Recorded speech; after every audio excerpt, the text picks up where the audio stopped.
Gretel's Magical Christmas. Friends, today I'm going to tell you a Christmas story that happened long, long ago in a little wooden cabin on the edge of a deep forest, where a kind old grandmother and her granddaughter Gretel lived. They didn't have much. Their home was small, their food simple, but in their hearts burned something beautiful: kindness, hope, and the joy for everything life brought them. Every morning Gretel and her grandmother woke up early.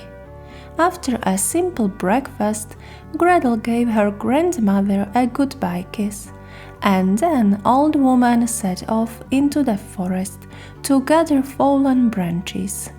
She sold them in the village as kindling. She earned only a few small coins, but it was enough for their modest meals. When grandmother spent the whole day in the village, Gretel stayed home alone. She listened to the wind whispering in the treetops, imitated the songs of birds, and danced with the light that shone through the small window. Sometimes she even talked to the stars when grandmother returned home late. One day, shortly before Christmas, Gretel went to the village with her grandmother. And there, oh, what a joy it was! In the shop window stood a beautifully decorated Christmas tree, and around it were toys, dolls, wooden little houses, tiny sheep, colorful figurines.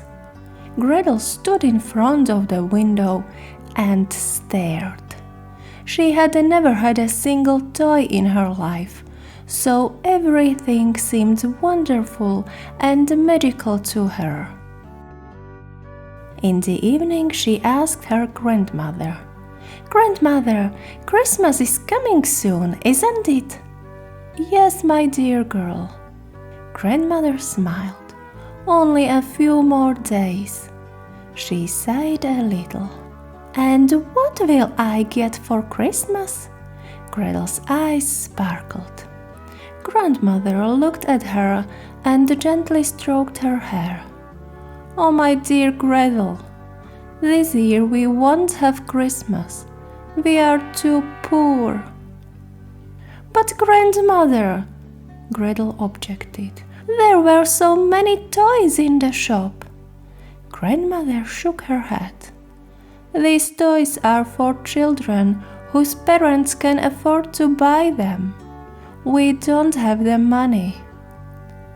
"Well, maybe the children from the big house on the hill will share," Gretel said hopefully. "They have so much." Grandmother smiled, her tired but loving smile. "Your heart is warm like a little light," she said. "You think of everyone, but the children on the hill are thinking only about what they will get today, not about what they could give." And so, a few days before Christmas, Gretel carried one big wish in her heart. She believed that Christmas was a time of angels who brought goodness and light. "Grandmother," she said softly, "maybe there are children who will make gifts with their own hands. Maybe one of them thought of me. After all, presents don't always have to be expensive." And then her eyes suddenly sparkled even brighter. "And grandmother, may I gather the most beautiful branches in the forest and bring them to that old sick man by the mill, so he can have the scent of our forest in his home for Christmas?" Grandmother smiled gently. "You may, my child. You always think of others."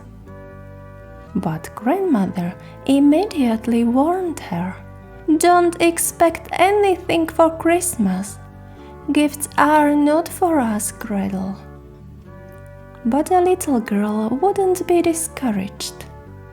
"Grandmother, but the Christmas angels are here too. They never forget anyone. I will ask my little stars to whisper to them about us. The stars are so high. They surely meet the angels every day." On Christmas Eve morning, little Gretel woke up very early. First she tidied up the little house, and then she ran into the forest. She had many plans that day. She wanted to prepare a surprise for grandmother and gathered the most beautiful evergreen branches so she could bring them to the old sick man by the mill. The day passed like water, and in the evening, when grandmother returned home tired, she found something wonderful. The little house was decorated with green branches. "That's for you, grandmother. Welcome home," Gretel cried, her eyes shining. "Our little house wants to tell you Merry Christmas. Look how everything is smiling." Grandmother laughed and kissed Gretel. They went inside together. Gretel laughed, clapped her hands, and danced all around the room.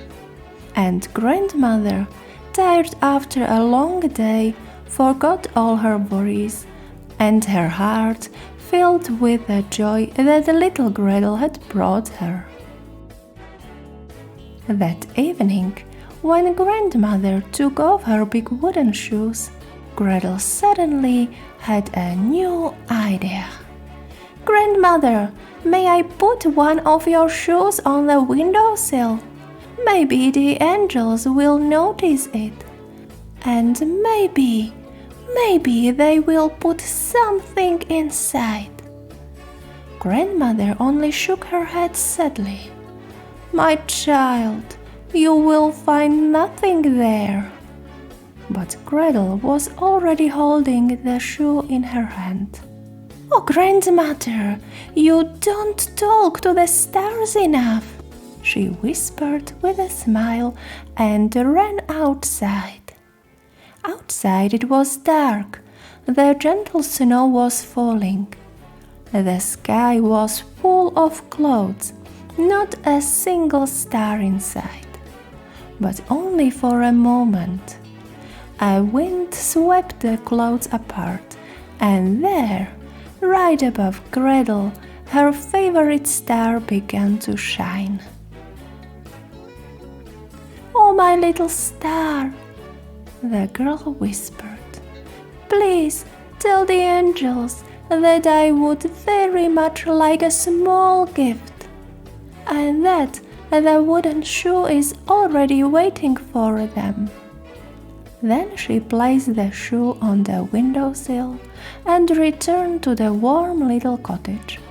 She fell asleep with a smile, certain that the star would grant what she had asked for. Before the sun had even risen, Gretel was awakened by the voices of boys singing carols in the village. She jumped out of bed, dressed quickly, and ran to the door. It was snowing. The whole world looked like a fairy tale. Then she looked into the shoe she had placed on the windowsill the night before, and suddenly felt a soft movement inside it. She ran back to grandmother, her eyes glowing with a joy she couldn't hide. "Grandmother, grandmother, come and look! The angels didn't forget us! Look what I found in the shoe!" and in her small hands appeared a tiny little bird with an injured wing, who had been looking for a warm place and had found her shoe. Grandmother gently treated the bird's injured wing, and together with Gretel they made a soft little nest for him by the fire. Gretel fed him crumbs, stroked his soft grey feathers, and the little bird no longer looked frightened at all. It even seemed as if he understood her. Then she set out to the sick man by the mill and brought him the fragrant evergreen branches. She also stopped by the children in the village and looked at their toys, but not for a single moment did it occur to her to wish for such things herself. In the evening, Gretel and her grandmother sat by the warm fire. They watched the little bird, who sat contentedly in his tiny nest by the hearth. From time to time he blinked, turned his head to one side and then to the other, as if he wanted to tell them he was happy to be with them. And when Gretel looked at him, her cheeks glowed with joy. "Grandma, this was the most beautiful Christmas in the world. Is there anything more beautiful than Christmas?" And so Gretel's magical Christmas day came to an end. She didn't receive expensive presents or toys, yet her heart was filled with more joy than all the treasures in the world could bring. It was enough for her that she could cheer up her grandmother, bring comfort to the sick man by the mill, and care for the little injured bird that had found shelter in the old wooden shoe. Gretel understood that Christmas doesn't have to be about big gifts or a table full of food. Sometimes all it takes is the warmth of home and the joy found in small things that people often overlook. And so, friends, the beauty of Christmas is not in how much we receive, but in how much joy we can find in what we already have. Wishing you a beautiful Christmas, your Panda Millie.